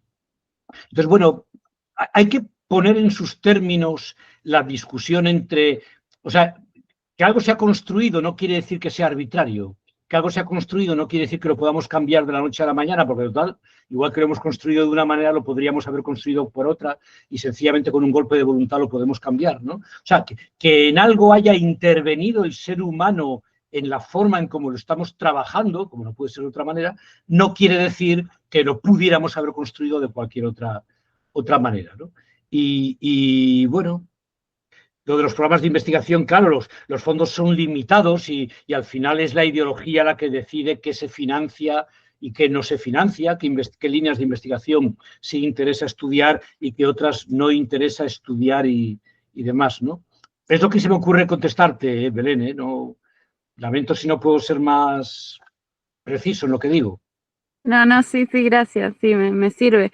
Solo un comentario a agregar que hay muchos desarrollos, es básicamente predictivo los modelos, ¿no? Pero hay muchos desarrollos para poder llegar a conclusiones causales con modelos específicos, y cada vez son más crecientes porque justamente reducen gastos y también experimentos que no sería ético hacer.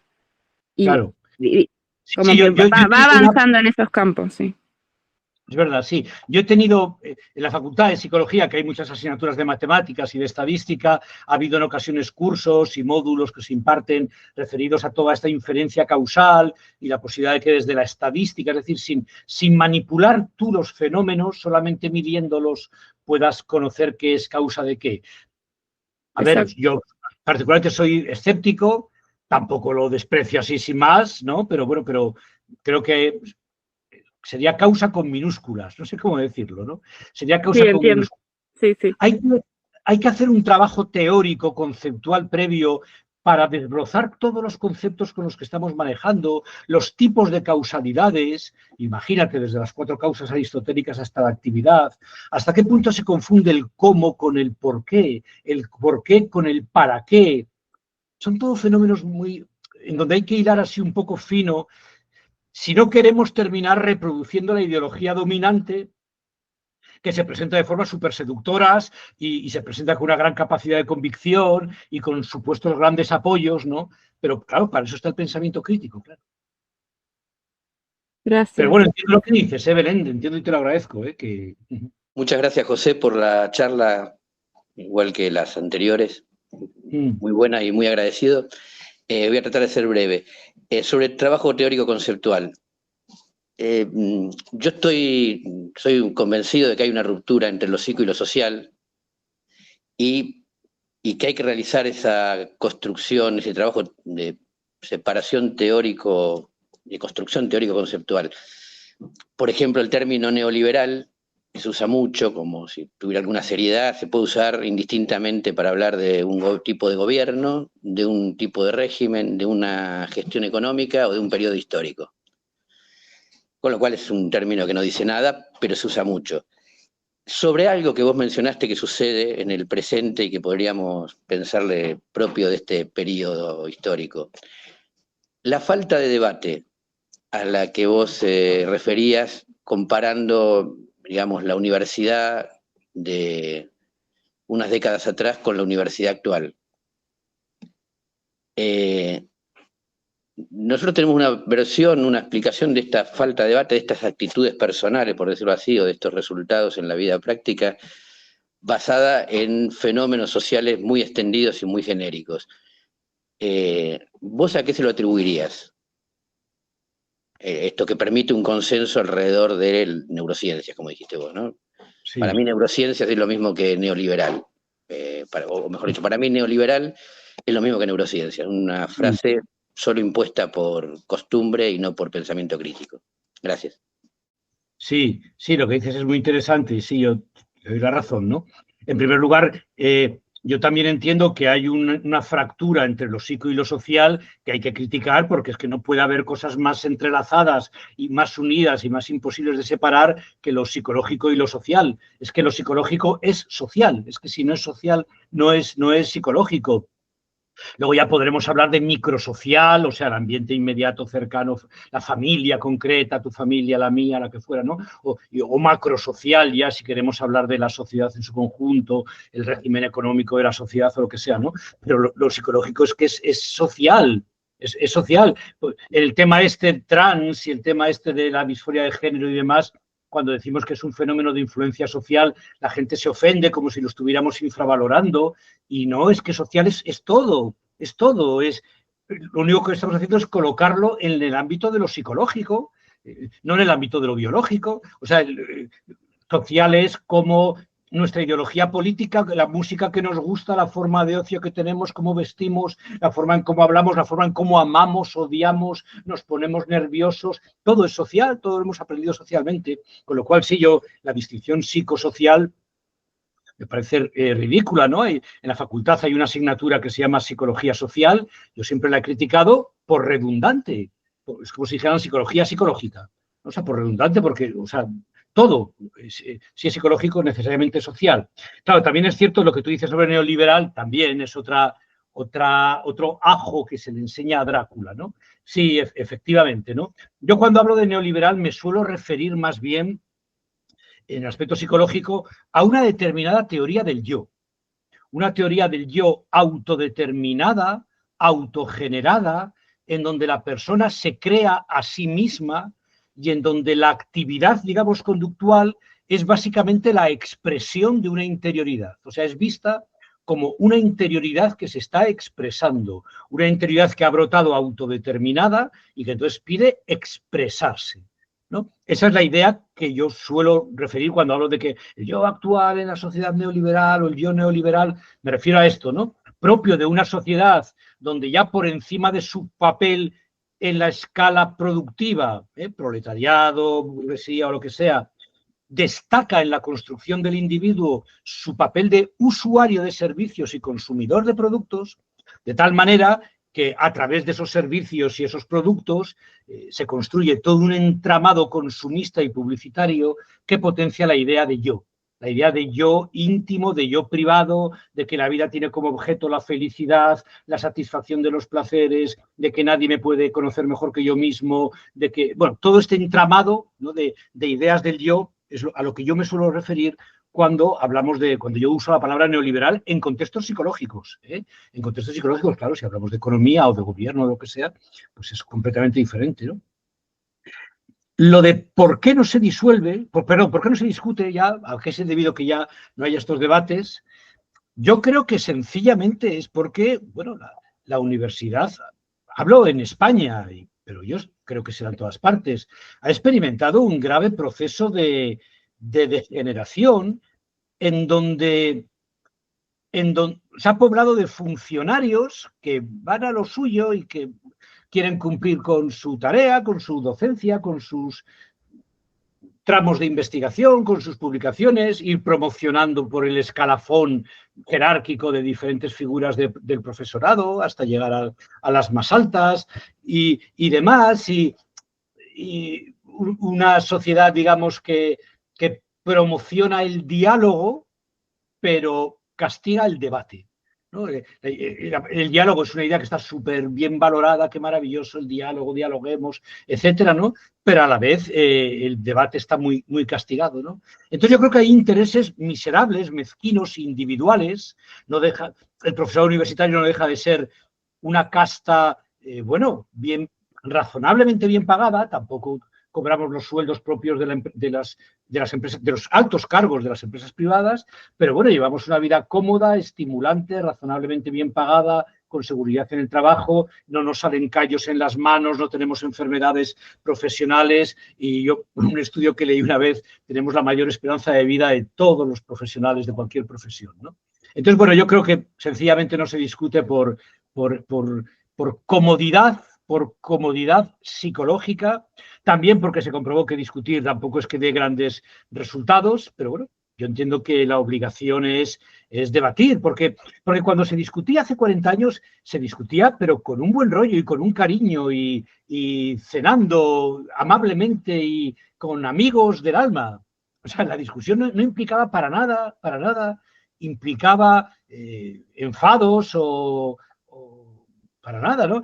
Pero es cierto que después yo voy a ser juzgado y evaluado por este otro compañero, y entonces a lo mejor me interesa darle la razón. Esto es un trato de peloteo, ¿saben ustedes ahí en Argentina? Peloteo, o sea, de alabar al otro, de adularlo, etcétera. Esto es un peloteo mutuo para que después salgamos todos bien intencionados. No, yo era para decir algo, porque estoy escuchando todo el nivel que tiene este científico.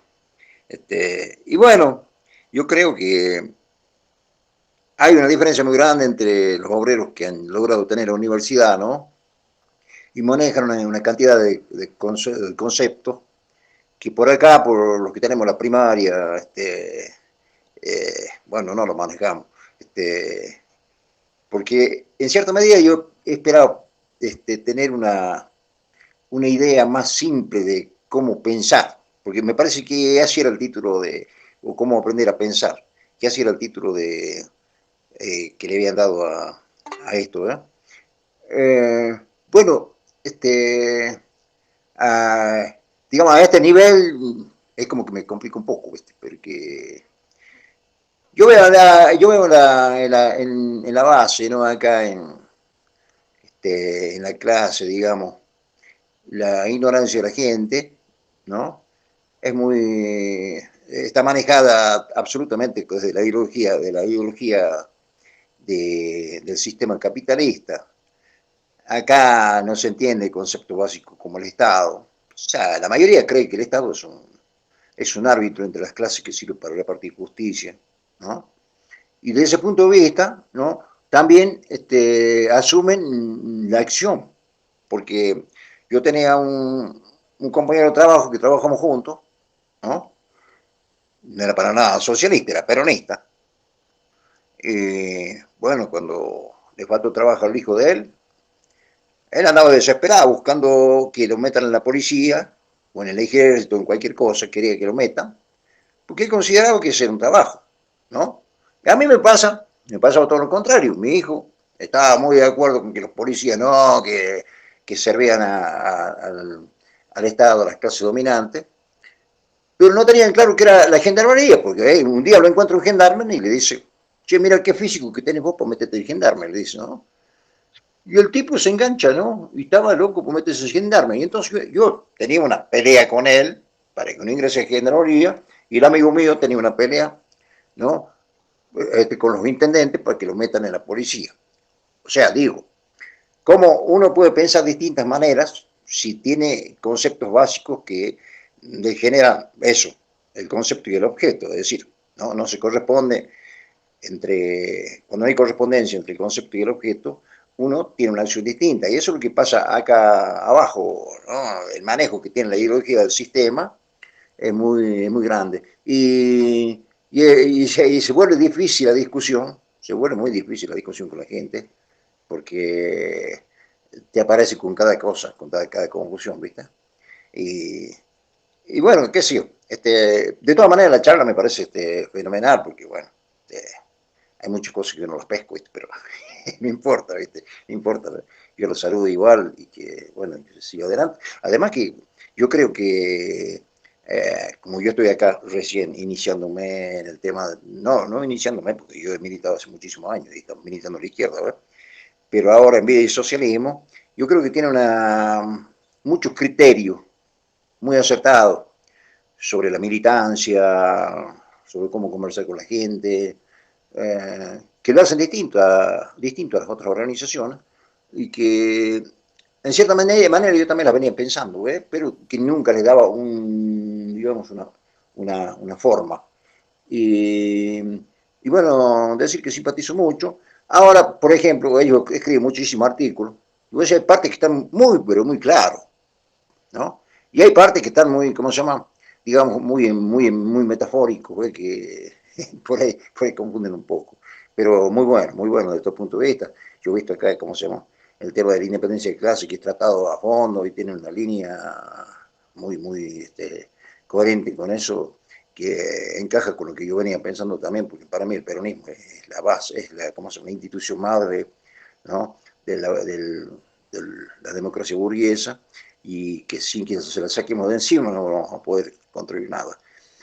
Bueno, disculpe, no sé si el comentario que hago sirve o no sirve, pero el intento era, ¿no?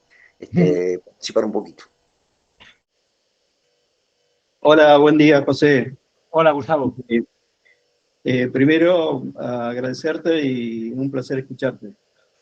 Mi pregunta, o por lo menos mi inquietud, es en este concepto que planteaste de objetividad, que sería la base de lo científico. Planteaste también que la objetividad sería una subjetividad compartida. ¿Esta subjetividad compartida estaría relacionada con el criterio de paradigma, digamos, al criterio de Kuhn, que sería más ideológico, en donde se posiciona una ciencia sobre el resto? Sí. Y digamos, lo objetivo sería justamente la ciencia sería lo contrario, digamos, sería la búsqueda de una objetividad precisa y empíricamente con el tiempo demostrable. Bueno, esa sería mi inquietud. No, yo aclaro que no soy ningún investigador ni científico. Estudié trabajo social y me jubilaron antes de completar la carrera. Lo mío es una pregunta, es algo de orden práctico. Yo estoy yendo semanalmente a un taller de psicoterapia de grupo con improvisación teatral. Entonces el psicoanalista, que también hace esto individualmente en su consultorio, toma casos que él conoce y los plantea, los describe, y sobre esa base se supone que tenemos que hacer armar nosotros una obrita de teatro, armarla nosotros mismos. Entonces, él parte, por ejemplo, del tema de los sentimientos, el odio, el amor, la pareja, los celos, el miedo, la alegría, la envidia, la angustia. Bueno, el otro día tomó el tema de los celos. Entonces, yo en realidad adhiero a la teoría marxista y estoy en esa tarea de construir un partido socialista, intentando hacerlo. Entonces me parecía como que nos íbamos muy a lo individual con el tema, donde no había un análisis sociológico, digamos, esto de las mamushkas que vos hablás. No sé, o sea que yo me paro en un punto si yo lo pienso desde una posición marxista, la temática, no voy a tener exactamente otro que se ubica en una posición muy individualista. Entonces digo, desde la última juntada que tuvimos me quedé con esta intriga. Digo, ¿cómo resolver esto? Voy a tener que plantearlo. Inclusive del grupo Vida y Socialismo tengo un trabajo que se titula algo así como Transformemos al psicoanálisis al socialismo, algo así, que me costó muchísimo entenderlo y se lo voy a dar al psicoanalista para que lo lea. Después me lo explique. Así que bueno, eso es algo de la vida cotidiana lo que yo estoy planteando. No está centrado en la investigación, como planteaste vos tu charla, que desde ya te agradezco, que fue muy, muy interesante escucharte. Así que bueno, ese es el planteo. Entonces, para esto el psicólogo me dice, Carlos, me parece que vos podrías hacer muy bien el rol del psicólogo. Digo, mirá, yo la verdad que problemas personales así de celos no he tenido. Lo que sí tuve muchos años de ser paciente del psiquiatra. Así que desde ese lugar de paciente sí, me gustó la elección que él hizo y de hacerlo. Sebastián pregunta, ¿cómo sería la alternativa a la jerarquía del sistema biopsicosocial? Ah, bien. Sí, ahí está, ahí cerraríamos y ya podés hablar tranquilo. Sí, vale, bien. A ver, bueno, respecto de la primera pregunta que hizo Gustavo, a lo mejor me expliqué yo mal, pero yo estaba criticando la idea de que la objetividad sea simplemente una subjetividad compartida.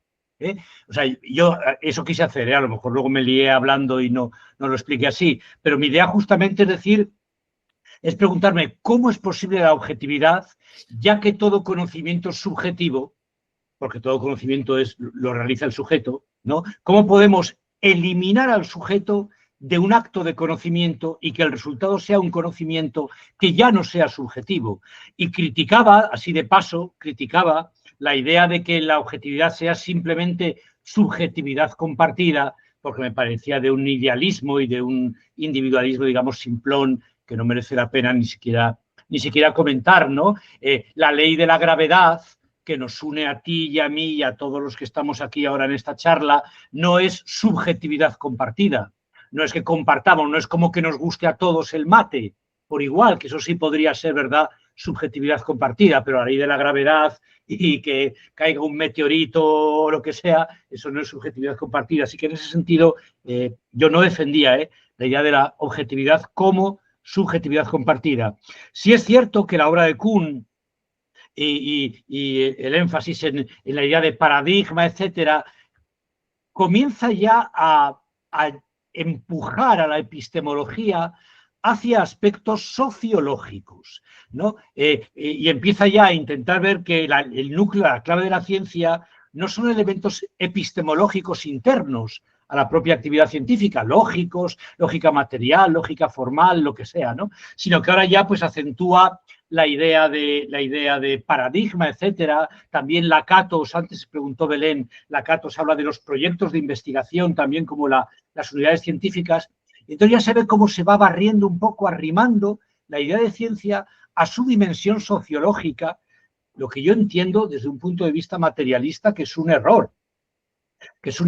Salvo que convertamos la ciencia en una mera ceremonia, en cuyo caso sí, ¿vale? Si queremos convertir la ciencia en una mera ceremonia, pero no es verdad, o sea, pero la física no es una ceremonia, aunque tenga mucho de ceremonia, y la psicología no es una ceremonia, aunque tenga muchísimo, pero muchísimo, ¿verdad? Aunque el 99% de la psicología sí sea ceremonia.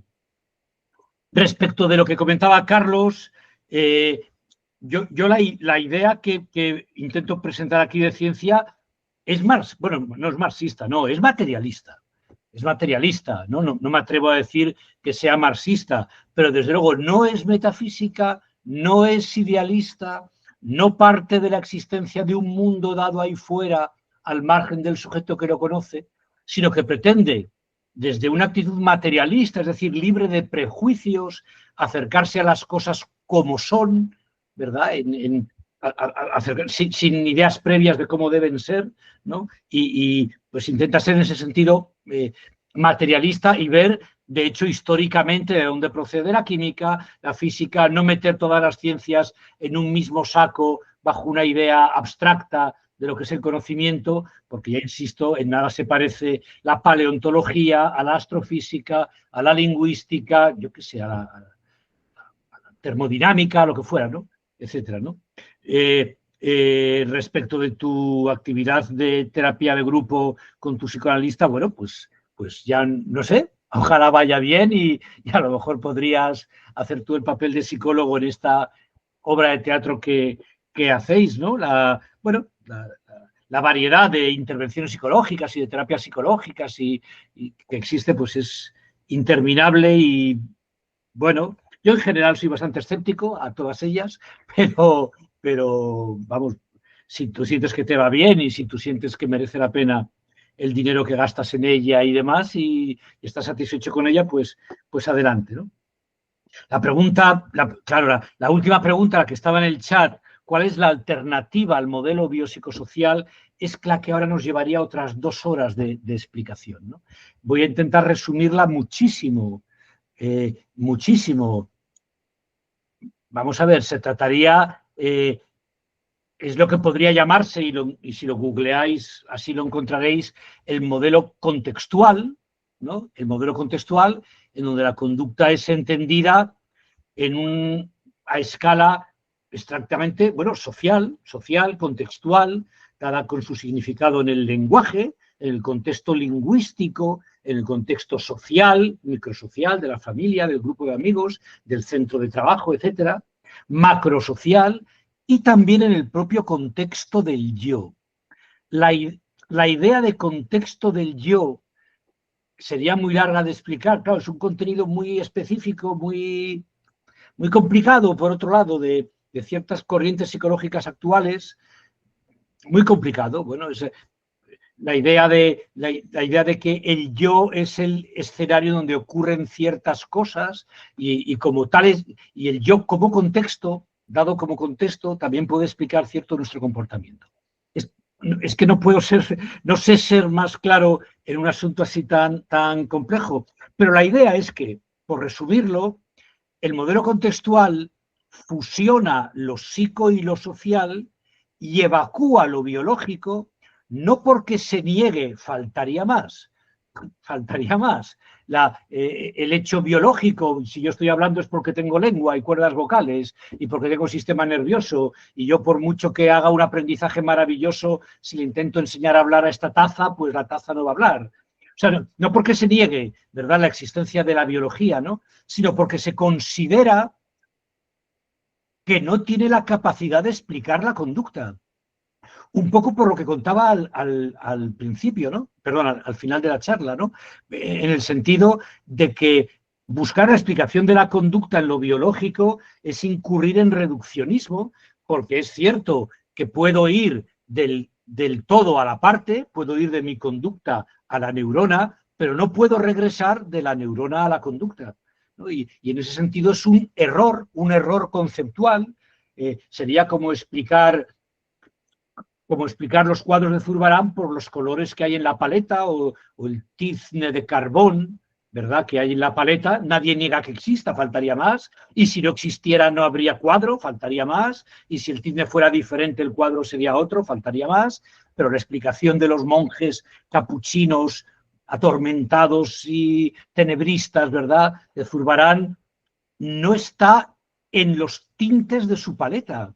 Está pues en la Contrarreforma y en Caravaggio y en lo que sea, ¿no? Entonces, colocar correctamente las cosas en su sitio y colocar a la biología en el lugar que le corresponde. Que la biología, bueno, efectivamente puede tener un lugar en la comprensión de la conducta humana, ¿cómo no? Pero no es la explicación del comportamiento individual, ¿no? A mí ahora me puede dar un ictus si yo pierdo la capacidad de hablar o pierdo la capacidad de reconocer caras o pierdo la motilidad en las piernas, no puedo moverme en las piernas, ¿no? Efectivamente, ¿no? Pero, o sea, nadie niega que no pueda haber sucesos biológicos o variables biológicas que repercutan en la conducta, pero no de forma fina y discriminada, no dotada de significado. que es el campo de estudio de la psicología, el significado. Es decir, no puede darme un ictus que me haga no reconocer las caras de los argentinos y sí, sin embargo, las caras de los españoles. Ese ictus no es posible. O sea, un ictus que afecte de forma discriminada a mi actividad psicológica. Yo puedo sufrir un ictus y no reconocer ninguna cara a partir de entonces. Pero no hay ictus posible, aunque sea súper específico en el lóbulo exacto, en la zona exacta, que me haga que yo pueda seguir reconociendo la cara de los españoles, pero de que de pronto ya vea a Mariano y a Priscila y no sepa quiénes son. No hay ictus posible de eso. Entonces hay que hilar fino respecto de qué es la conducta, desde qué punto de vista la analizamos y qué papel juega la biología o la psicología, etcétera, en la capacidad para explicarla. Lamento de verdad no poder ser más claro, pero es que en serio que esta pregunta sí que llevaría muchísimo tiempo explicarla medianamente bien y no he dado más que 4 arañazos un poco desordenados y no sé si aclaré algo.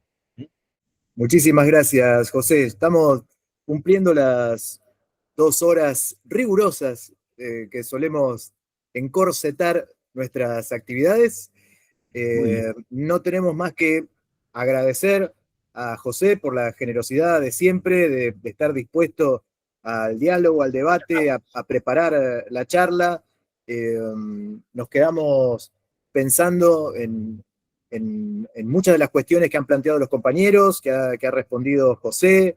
Esta relación entre lo psico y lo social es un problemón, ¿no? ¿Por qué un José de Sevilla se queda estudiando a Marx hasta las 2 de la mañana, mientras un José de Oviedo se va a ver a Fito y los Fitipaldis a la misma hora? O sea, ¿hay más continuidad o más ruptura entre lo psico y lo social entre esos 2 fenómenos? Nos quedamos con la pregunta. Muchísimas gracias, compañeras, compañeros. Muy felices fiestas, muy feliz año y espero que comencemos 2026 con la esperada visita de José a Buenos Aires y el asado que le hemos prometido. Veremos, pues a lo mejor, pues a lo mejor. Son cosas del destino, siempre me quiere morder. El horizonte se confunde con un negro telón. Y puede ser como decir que se acabó la